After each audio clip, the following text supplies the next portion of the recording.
NATO நாட்டுக்குள்ள ஒரு அங்கமாக உக்ரைன் போய் சேர்ந்துக்கலாம் அப்படின்னு சொல்லி தான் உக்ரைனுடைய பிளான் இருந்துச்சு. குறிப்பாக ஜெலன்ஸ்கி அவர்களுடைய பிளான் இருந்துச்சு. அந்த பிளானை எக்ஸிக்யூட் பண்ணுறதுக்காக ஏகப்பட்ட நாட்டோ நாடுகளுடைய பாராளுமன்றத்தில் போய் பேசினார். அவங்களுடைய ஸ்டாண்டிங் ஒவேஷன் அப்படிங்கிறது எல்லாமே கிடச்சிச்சு. எல்லாரும் பாராட்டினாங்க. பட் நாட்டோ நாடுகளுக்குள்ளே இப்போ உக்ரைனால் போக முடியுமா அப்படின்னு கேட்டால் முடியாதுன்னு சொல்லிட்டாங்க. 1 இல்லை 2 இல்லை 3 வருடங்கள் இந்த நாட்டோ நாட்டுக்குள்ளே நாங்கள் போயிடுவோம் அப்படிங்கிற நம்பிக்கையில் இருந்த உக்ரைன் நாட்டு மக்கள், உக்ரைனுடைய அதிபர் அவங்களுடைய நம்பிக்கை இழக்க ஆரம்பித்தாங்க. ஒரு கட்டத்துக்கு மேலே நாட்டோவினுடைய கடைசி ஒரு கூட்டம் நடந்தபோது கூட உக்ரைன் அப்படிங்கிற ஒரு வார்த்தை கூட சேர்க்கப்படாமல் நாட்டோவினுடைய அறிக்கை அப்படிங்கிறது சமர்ப்பிக்கப்பட்டுச்சு. அதுலேயே தெரிஞ்சிருச்சு உக்ரைனுக்கு நாட்டோ அந்தஸ்து அப்படிங்கிறது கிடைக்க வாய்ப்புகள் ரொம்ப ரொம்ப ரொம்ப கம்மி. அப்படியே கிடைக்கிறதா இருந்தாலுமே கண்டிப்பாக யுத்தத்தில் இருக்கக்கூடிய ஒரு நாடு நாட்டோவில் ஜாயின் பண்ண முடியாது. அதன் அடிப்படையில் யாரால் ஜாயின் பண்ண முடியாது? உக்ரைனால் ஜாயின் பண்ண முடியாது. இப்போது அதுக்கு மறுபடியும் ஒரு பெரிய இடி விழுந்திருக்கு. அது என்ன அப்படிங்கிறத பார்க்க போகிறோம். ரஷ்யாவினுடைய அதிபர் புட்டின் அவர்கள், ட்ரம்ப் அவர்கள், ஜெலன்ஸ்கி அவர்கள் 3 பேரும் சந்திக்க போகிறார்கள் அப்படிங்கிற ஒரு செய்தி வெளியாகி இருக்கிறது. அதையும் பார்க்க போகிறோம். இந்தியாவுக்கு அமெரிக்கா கொடுக்கக்கூடிய ப்ரெஷர், உக்ரைன் அதை எப்படி பார்க்குறாங்க, பாராட்டுறாங்க அப்படிங்கிறதையும் பார்க்க போகிறோம். இது எல்லாத்தையும் பார்த்துடலாமா?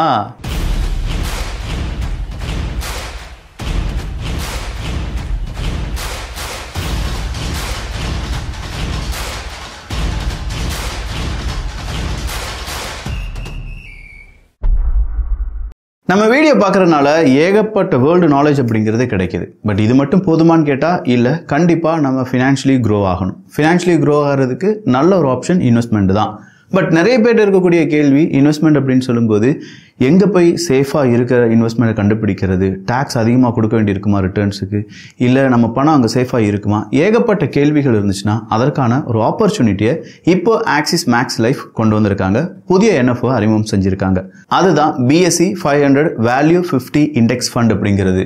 இது ஒரு கேபிட்டல் கேரண்டி பிளான். மெச்சூரிட்டி டைமில் நம்ம கட்டின பணம் ₹1 கூட லாஸ் ஆகாது என்பது குறிப்பிடத்தக்கது. பட் ஒரு விஷயத்தை மட்டும் ஞாபகம் வச்சுக்கோங்க. வர்ற 10ஆம் தேதி வரை மட்டும்தான், அதாவது இன்னும் 3 தினங்கள் மட்டும்தான் இதை நம்மளால் NAV ₹10 வாங்க முடியும். மேலும் விவரங்களுக்கு கீழே இருக்கக்கூடிய லிங்கை யூஸ் பண்ணிக்கோங்க. இந்த NFOனுடைய இண்டெக்ஸ் நம்ம எடுத்து பார்க்கும்போது கடந்த 7 வருடங்கள்ல CAGR 22.4%, கடந்த 5 வருடங்கள்ல 41.4% இருக்கு. நார்மலா பேங்கினுடைய RDFDலாம் எடுத்து பார்த்தோம்னா 5லேருந்து 6% தான் கிடைக்கும். இதுல அதை விட கூடுதலாக கிடைக்க வாய்ப்புகள் இருக்கு. அது மட்டும் இல்லாம இந்த இண்டெக்ஸை தான் ஆக்சிஸ் மேக்ஸ் லைஃப் அப்படியே ரெப்ளிகேட் பண்றாங்க. NAV ₹10. இது ஒரு ஃபிளெக்ஸி கேப் ஃபண்ட். நம்முடைய பணத்தை 50 under value stock from the மார்க்கெட்ல இன்வெஸ்ட் பண்ணுவாங்க. அந்த ஸ்டாக்கு வேல்யூ இன்க்ரீஸ் ஆகும்போது சோல்ட் அவுட் ஆயிரும். இப்படி தான் நமக்கான லாபம் அப்படிங்கிறது கிடைக்கும். எவ்வளவு வேண்டுமானாலும் மாதம் நீங்க இந்த NFOல இன்வெஸ்ட் பண்ணலாம்.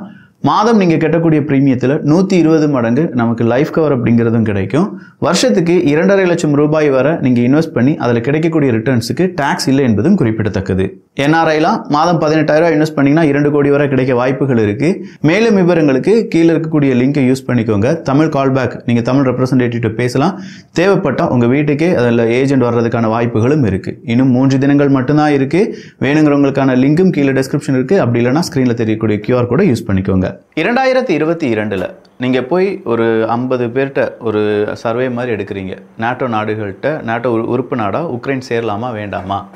அதில் 25 பேர், 100 பேரில் 50 பேர், 50 பேரில் 25 பேர், கிட்டத்தட்ட 51% மனிதர்கள் கண்டிப்பாக சேர வேண்டும், நாட்டோவுக்குள்ளே உக்ரைன் சேர வேண்டும் அப்படின்னு சொல்லி நினச்சாங்களாம். ஆனால் இப்போ அப்படி நினச்சது எல்லாத்துலேயுமே பெரிய இடி வந்து விழுந்திருக்கு. கிட்டத்தட்ட 33% மனிதர்கள் மட்டும்தான் நாட்டோவில் அடுத்த 10 வருஷத்தில் உக்ரைன் போய் ஜாயின் பண்ணுவாங்க அப்படின்னு நினைக்கிறாங்க. மீதம் இருக்கும் மனிதர்கள் எல்லாரும் நாட்டோவில் வேணாம், இவ்வளோ பிரச்சனை நடந்த பிறகு உக்ரைன் நாட்டோவில் ஜாயின் பண்ணாங்கன்னா பெரும் சிக்கல் நாட்டோக்குள்ளே உருவாகும் அப்படின்னு நினைக்கிறாங்க. நாட்டோ நம்மளை ஏமாத்திரும், நம்மளாம் போய் நாட்டோவில் போய் நிற்கக்கூடாது அப்படின்னு சொல்லி உக்ரைன் மக்கள் நினைக்கிறாங்க. டோட்டலாக அவங்களுடைய நம்பிக்கை எல்லாமே அங்கே கொலாப்ஸ் ஆகிருக்கு அப்படிங்கிற ஒரு செய்தி வெளியாகி இருக்கிறது. ஸோ நாட்டோவில் உக்ரைன் ஜாயின் பண்ணுவாங்களா இல்லையா அப்படிங்கிற கேள்விக்கு இப்போதைக்கு வேண்டவே வேண்டாம் அப்படின்னு சொல்லக்கூடிய மனநிலைமையில் இருக்கக்கூடிய மனிதர்கள் எண்ணிக்கை அதிகமாக மாறி வருகிறது. இது உக்ரைனுடைய எதிர்காலத்துக்கும் குறிப்பாக ஜெலன்ஸ்கி அவர்களுடைய எதிர்காலத்துக்கும் நல்லது இல்லை அப்படின்னு சொல்லி ஜெலன்ஸ்கி அவர்களுடைய ஆதரவாளர்கள் சொல்கிறாங்க. நாட்டோக்குள்ளே உக்ரைன் ஜாயின் பண்ணலைன்னா ரஷ்யாவை எதிர்த்து எப்படி நம்மளால் ரொம்ப ஸ்ட்ராங்காக நிற்க முடியும்? ரஷ்யா தான் நம்மளை துவம்சம் பண்ணி நம்முடைய நாட்டினுடைய எல்லா எல்லை பக்கமும் ரஷ்ய இராணுவ வீரர்களை நிப்பாட்டிடுவாங்க, ரஷ்யாவினுடைய பகுதியாக இதெல்லாம் அறிவித்து விடுவார்கள் அப்படிங்கிற ஒரு பயம் இப்போது உக்ரைனுக்குள்ளே இருக்குது. ஆல்ரெடி 4 பகுதிகளை ரஷ்யா அவங்களுடைய பகுதிகளாக வைத்து விட்டார்கள். இந்த ஃப்ரண்ட்லைன் எக்ஸ்பான்ஷன் அப்படிங்கிறதெல்லாம் நடந்துகிட்ருக்கு. ஏகப்பட்ட நிலப்பரப்பை ரஷ்யா கையகப்படுத்தி கொண்டே இருக்கிறார்கள். இது இப்படியே போயிட்டே இருந்துச்சுன்னா இதுக்கு எண்டு கார்டு என்னப்பா அப்படிங்கிற ஒரு கேள்வி இருக்குல்ல. இந்த நேரத்தில் தான் ஐஎம்எஃப்ட்ட போய் பேச போகிறாரு ஜெலன்ஸ்கி அவர்கள். ஐஎம்எஃப் எனக்கு இவ்வளோ பிரச்சனைகள் இருக்குது, என்னுடைய இராணுவ வீரர்கள் இவ்வளோ பேர் இருக்காங்க, ஃபாரின் லீஜன் இவ்வளோ பேர் இருக்காங்க, மக்களுக்கான தேவையான சில உதவிகள் செய்ய வேண்டியதாக இருக்குது, இது எல்லாத்துக்கும் எனக்கு கொஞ்சம் காசு தேவைப்படுது, மறுபடியும் எனக்கு நீ லோன் தரணும் ஐஎம்எஃப் அப்படின்னு சொல்லி ஐஎம்எஃப்ட்ட போய் லோனுக்கான அப்ளிகேஷன் அப்படிங்கிறத கொடுத்துருக்காங்க. பல முறை ஐஎம்எஃப் உக்ரைனுக்கு லோன் கொடுத்துருந்தாலும் இந்த முறை கொடுப்பதற்கு ஐஎம்எஃப் எந்தெந்த கண்டிஷனை உக்ரைன்ட்ட வாங்க போகிறாங்க அப்படிங்கிறது தெரியலை. ஏங்க, பொதுவாக செக்யூரிட்டி இல்லாமல் யாராவது லோன் தருவாங்களா? ஆனால் ஐஎம்எஃப், வேர்ல்டு பேங்க் போன்ற அமைப்புகள் தருவாங்க. ஆனால் அவங்க கேட்குற செக்யூரிட்டி என்ன தெரியுமா? இயற்கை வளங்கள், அங்கே இருக்கக்கூடிய மினரல்ஸ், ரஷ்யா மற்றும் உக்ரைன், அது அடுத்ததாக ஒரு யுத்தத்துக்கு பிறகு உக்ரைனை ரீபில்டு பண்ணுறதுக்கான கான்ட்ராக்ட், இது எல்லாத்தையுமே இவங்க கேட்பாங்க. இதெல்லாம் பிளாக் ராக் போன்ற நிறுவனங்களுக்கே ஆல்ரெடி உக்ரைன் எழுதி வச்சுட்டாங்க. மீதம் இருக்கும் அசட்ஸ் எல்லாத்தையுமே அமெரிக்காவுக்கு எழுதி வச்சுட்ருக்காங்க. இன்னும் கொஞ்சம் அசட்ஸ் இருக்குது, அது ஐரோப்பிய ஒன்றியம் கேட்டுட்ருக்காங்க. இனி எந்த அசட்ஸை கொடுத்து அடுத்த லோன் அப்படிங்கிறத ஐஎம்எஃப்ட்ட சாங்ஷன் பண்ணி எடுக்க போகிறாங்க அப்படிங்கிறதெல்லாம் நாம் பொறுத்திருந்து பார்க்கலாம். அடுத்ததாக உக்ரைனுடைய மீடியாக்கள் இந்தியாவுக்கு எதிராக அமெரிக்காவினுடைய அந்த பொருளாதார தடை, டாரிஃப், இதை எப்படி பார்க்கிறார்கள் அப்படிங்கிற அந்த அடிப்படையில் சில செய்திகளை பார்த்தோம்னா எல்லாரும் சந்தோஷமாக வெடி போட்டு கொண்டாடிட்டு இருக்காங்க. பாரியா, இந்தியாவுக்கு இனிமேல் பெரிய ஆப்படிச்சிட்டாங்க, அமெரிக்கா கண்டிப்பாக ரஷ்யாட்டிருந்து ஆயில் வாங்க மாட்டாங்க, இதனால் இந்தியாவினுடைய நிறுவனங்கள் எல்லாரும் பயப்பட ஆரம்பிச்சிட்டாங்க, இந்தியாவினுடைய ப்ரைவேட் செக்டாரில் பெரிய இடி விழுந்துருச்சு, ரஷ்யாட்டிருந்து ஆயில் வாங்க மாட்டாங்க, இனி ரஷ்யாவால் அதிகமாக யுத்தம் செய்ய முடியாது, யுத்தம் செய்யாதனால உக்ரைனை அழிக்க முடியாது, உக்ரைனுடைய மக்கள் நிம்மதியாக இருக்கலாம் இப்படின்னு சொல்லி பெரிய கட்டுரைகளாக எழுதி வச்சுருக்காங்க. ஆனால் உண்மை என்ன அப்படின்னு பார்த்தா, எஸ், நம்முடைய தனியார் நிறுவனங்கள் கொஞ்சம் யோசிக்க ஆரம்பிச்சிருக்காங்க. ரஷ்யாவினுடைய ஆயில் வாங்கி செகண்டரி சாங்ஷன்ஸ் அப்படிங்கிறது நம்ம நிறுவனத்துக்கு வந்துடும் அப்படிங்கிற பயம் காரணமாகத்தான். ஆனால் இந்த ஒரு பயம் மட்டும் இந்த என்டையர் வேர்ல்டை நகர்த்தி செல்லாது. இதையும் தாண்டி சில முடிவுகளை அவங்களுடைய லாபத்துக்காக, ப்ரைவேட் நிறுவனங்கள்னால் அவங்களுக்கு தெரியும்ல, அவங்க லாபத்துக்காக அவங்க என்ன வேணாலும் செய்வாங்க. ஸோ அந்த லாபத்துக்காக என்ன செய்ய போகிறாங்க அப்படிங்கிறது ஒரு கேள்வியாக இருக்குது. அந்த லாபத்தையும் தாண்டி 2 நாடுகளுடைய உறவு இதனால் பாதிக்கப்படும். இந்தியா ரஷ்யாவினுடைய உறவு, இந்தியா அமெரிக்காவினுடைய உறவு பாதிக்கப்படுறதால நமக்கு பெரிய சிக்கல்லாம் கிடையாது. ஆனால் இந்தியா ரஷ்யாவினுடைய உறவு பாதிக்கப்படாமல் இருக்க வேண்டும் அப்படிங்கிற முடிவுகளையும் இந்தியா எடுக்க வேண்டியதாக இருக்கும். இது எல்லாமே இப்போ யோசனையில் தான் இருந்துகிட்ருக்கு. சொல்லப்போனால் நாளையிலிருந்து தான், ஆகஸ்ட் 8ஆம் தேதியிலிருந்து தான் ரஷ்யா மற்றும் இந்தியாவுக்கு எதிராக பொருளாதார தடை போடுவோம், டாரிஃபை இன்க்ரீஸ் பண்ணுவோன்னு சொல்லி அமெரிக்கா சொல்லியிருந்தாங்களே, அந்த கடைசி டெட்லைன். ஸோ இந்த டெட்லைனை பொறுத்து நாளைக்கு ஏதாவது எக்ஸ்பான்ஷன் அப்படிங்கிறது ஒரு 90 days நான் உங்களுக்கு மறுபடியும் ஒரு கிரேஸ் பீரியட் தரேன் அப்படின்னு சொல்லி டொனால்டு ட்ரம்ப் அவர்கள் சொல்கிறதுக்கான வாய்ப்புகள் இருக்குது. அப்படின்னா என்ன நடக்குது, எந்த முடிவுகளுக்கு வரப்போகிறார்கள் அப்படிங்கிறத அந்த நேரம் நம்ம பார்க்கலாம். ஸோ ஃபினான்ஷியல் எய்டுக்காக ஐஎம்எஃப் ஹெட்டிட்ட இப்போ ஜெலன்ஸ்கி அவர்கள் பேச போகிறார் அப்படின்னு நம்ம பார்த்தோம். அப்படி பேச போகிறதுக்கு முன்னாடி ரெக்கமெண்டேஷனுக்காக அமெரிக்காவினுடைய அதிபர் டொனால்டு ட்ரம்ப் அவர்களிடம் சில வார்த்தைகள் சொல்லப்பட்டதாக சொல்லப்படுகிறது. ஸோ டொனால்டு ட்ரம்ப் அவர்கள் இப்போது ரஷ்யாவினுடைய அதிபர் புட்டின் அவர்கள் கூட பேச்சுவார்த்தையில் ஈடுபட போகிறார். சீக்கிரமாக 2 பேரும் பேச்சுவார்த்தை நடத்தி இந்த ரஷ்யா உக்ரைன் போரை எண்டுக்கு கொண்டு வர போகிறாங்க அப்படிங்கிற தகவல் வெளியானது. அந்த நேரத்தில் ட்ரம்ப் அவர்கள் கொஞ்சம் கண்டிஷனை சொல்கிறாரு, புட்டின் அவர்கள் இன்னும் கொஞ்சம் கண்டிஷனை சொல்கிறாங்க. ட்ரம்ப் அவர்கள் போடக்கூடிய கண்டிஷன் என்ன அப்படின்னு கேட்டால், இந்த பேச்சுவார்த்தையில் கண்டிப்பாக ஜெலன்ஸ்கி அவர்களும் இருக்க வேண்டும். அவர் இருந்தால் தான் அவருக்கு என்ன வேணும், அவருக்கு நம்மளால் என்ன செய்ய முடியும், அடுத்ததாக உக்ரைனை ரீபில்டு பண்ணுறதற்கு ரஷ்யாவினுடைய உதவிகள் ஏதாவது கிடைக்குமா, ரஷ்யா மறுபடியும் அடிக்காமல் இருப்பாங்களா, இதெல்லாம் நம்மளால் பேசி முடிக்க முடியும். ஸோ இந்த பேச்சுவார்த்தையில் உக்ரைனுடைய அதிபர் ஜெலன்ஸ்கி அவர்கள் இருக்க வேண்டும் அப்படிங்கிறது அமெரிக்கா வைத்திருக்கக்கூடிய கண்டிஷன். ரஷ்யா வைத்திருக்கக்கூடிய கண்டிஷன் என்னன்னு பார்த்தா, அவங்களுடைய ஃப்ரண்ட்லைன் எக்ஸ்பான்ஷன், அந்த லேண்ட் கிராபிங், இது எல்லாமே ரஷ்யா சூப்பராக கையகப்படுத்திட்டாங்க. ஸோ இதில் எவ்வளவு லேண்டை ரஷ்யாவுக்கு எழுதி கொடுப்பீங்க, அது இல்லாமல் போர்க்கைதிகளை விடுவிக்கக்கூடிய அந்த ஒரு திறன், அந்த போர்க்கைதிகள் கூடவே நிறைய மனிதர்கள் ஸ்பை வேலை பார்த்தார்கள் அப்படின்னு சொல்லி அரசு செய்யப்பட்டிருக்கிறார்கள், அவங்கள விடுதலை செய்வது, இது எல்லாமே ரஷ்யாவினுடைய கண்டிஷனாக இருக்குது. ஸோ இந்த இடத்துல ரஷ்யா கண்டிஷன் போட்டு ட்ரம்ப் அவர்களை பார்த்து பேச்சுவார்த்தையில் ஈடுபட போகிறாங்க அப்படின்னு சொல்லும்போது உங்களுக்கு என்ன தோணுது? நான் சொல்கிற மாதிரி கொஞ்சம் யோசிச்சு பாருங்களேன். ரஷ்யா ட்ரம்ப் அவர்களை ஒரு கீயாக பயன்படுத்த போகிறாங்க. ஒரு கீனா ஒரு சாவி மாதிரி. இந்த சாவியை வச்சு உக்ரைனை அடிபணிய வைக்க போகிறாங்க.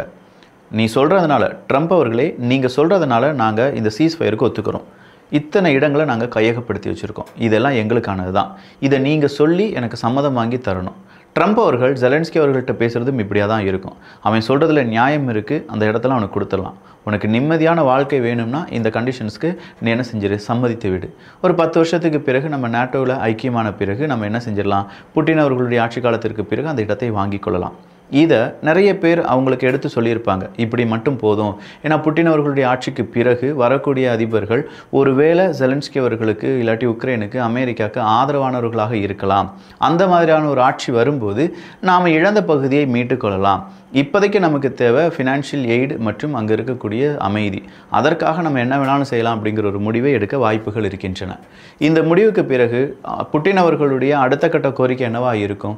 கண்டிப்பாக நாங்கள் இந்த ஆட்சி மாற்றம் அப்படிங்கிறத எதிர்பார்ப்பாங்க. உக்ரைனில் ஜெலன்ஸ்கி அவர்களுக்கு அடுத்தபடியாக யாரையாவது கொண்டு வாங்க, அங்கே எலெக்ஷன் வைங்க, எலெக்ஷன் வச்சு மக்களுக்கு யாரை பிடித்திருக்கிறதோ அவரை அதிபராக போடுங்க. இதை தான் புட்டின் அவர்கள் கேட்க போகிறார். ஸோ இந்த டேர்ம்ஸ் அண்ட் கண்டிஷன்ஸ் எல்லாத்தையுமே இப்போ உறுதியாக ட்ரம்ப் அவர்களுக்கு எடுத்துரைக்க புட்டின் அவர்கள் விளைவார். அப்போ இதை ஒரு கீயாக பயன்படுத்தி, ட்ரம்ப் அவர்களை ஒரு கீயாக பயன்படுத்தி ரஷ்யாவுக்கு என்னென்ன வேணுமோ அதெல்லாமே செயல்முறைப்படுத்த போவதாக செய்திகள் வெளியாகி இருக்கின்றன. அடுத்ததாக வந்திருக்கக்கூடிய இன்னொரு செய்தி என்ன அப்படின்னு பார்த்தீங்கன்னா, இந்தியன் கம்போனன்ட்ஸ் அப்படிங்கிறது அந்த ட்ரோன்ஸ், ரஷ்யா பயன்படுத்திய ட்ரோன்ஸில் இருந்ததா உக்ரைன் குற்றச்சாட்டை சொல்லியிருக்காங்க. உக்ரைன் இந்திய நிறுவனங்கள் ரஷ்யாவுக்கு உதவுகிறார்கள், இந்தியாவில் இருக்கக்கூடிய பல செமிகண்டக்டர்ஸ் இல்லாட்டி அவங்களுடைய மதர் போர்ட்ஸ் அப்படிங்கிறதெல்லாம் ரஷ்யாவினுடைய அந்த ட்ரோன்ஸில் இருக்குது, இதை இன்னும் கொஞ்சம் நாங்கள் விசாரணைக்கு உட்படுத்த போகிறோம். ஒருவேளை இது ஒரு ஃபால்ஸ் ஃப்ளாக் ஆப்ரேஷனாக கூட இருக்கலாம். அப்படி இல்லைனா இதுக்கு பின்னாடி இந்திய நிறுவனங்கள் இருக்க வாய்ப்புகள் இருக்குது. எது எப்படி இருந்தாலும் சீக்கிரமாக இதற்கான அப்டேட்டை கொடுக்குறோம் அப்படின்னு சொல்லியிருக்காங்க. ஸோ இந்தியாவினுடைய கம்போனன்ட்ஸ் இருக்க வாய்ப்புகள் இருக்கான்னு கேட்டால் ஆப்வியஸ்லி இருக்க வாய்ப்புகள் தான் இருக்குது. ஏன்னா ரஷ்யாவை பெரிய எதிரியாக நினைக்கக்கூடிய ஐரோப்பிய ஒன்றியத்தில் இருக்கக்கூடிய முக்கியமான நிறுவனங்கள் அவங்களுடைய கம்போனன்ட்ஸே ரஷ்யாவினுடைய ட்ரோன்ஸில் இருக்கும்போது பிளாக் மார்க்கெட் வழியாக ரஷ்யாவால் வாங்க முடியும் அப்படின்னு சொல்கிற அந்த நிலைமை இருக்கும்போது இந்தியா நண்பன் தானப்பா, ரஷ்யாவுக்கு உதவாமல் நேரடியாகவே அவங்க உதவி இருப்பதற்கான வாய்ப்புகளும் இருக்குது. ஸோ இது எல்லாத்தையுமே உக்ரைன் அவங்களுடைய விசாரணை முடிவுக்கு பிறகு நமக்கு தெளிவாக ஒரு அறிக்கையாக சமர்ப்பிப்பாங்க. அந்த நேரம் இது என்ன வந்திருக்கு, என்ன மாதிரியான அப்டேட், எந்த நிறுவனம் ரஷ்யாவினுடைய ட்ரோன் செக்டாருக்கு உதவி இருக்காங்க அப்படிங்கிறதெல்லாம் நம்ம பார்க்கலாம். ஓவராலாக நிறைய அப்டேட் பார்த்துருக்கோம். இந்த அப்டேட் பற்றிய உங்களுடைய கருத்துக்கள் இங்கே வரவேற்கப்படுகின்றன. நான் மறுபடியும் ஞாபகப்படுத்துகிறேன், ஆக்சிஸ் மேக்ஸ் லைஃபினுடைய NFO வர்ற 10ஆம் தேதி, இன்னும் 3 தினங்கள் மட்டும்தான் இருக்குது. Time is running out. உங்களுக்கான கேள்விகள் இருந்துச்சுன்னா கீழே இருக்கக்கூடிய லிங்கை யூஸ் பண்ணி உங்களுடைய டவுட்ஸை கிளியர் பண்ணிக்கோங்க. அப்படி இல்லைனா ஸ்க்ரீனில் தெரியக்கூடிய QR கோடை யூஸ் பண்ணிக்கோங்க. எல்லோரும் வியூகத்தில், தமிழ் வியூகத்தில் இணைந்திருங்கள். நல்லதை பகிர்ந்து நல்ல சமுதாயத்தை உருவாக்குவோம். நன்றி, வணக்கம்.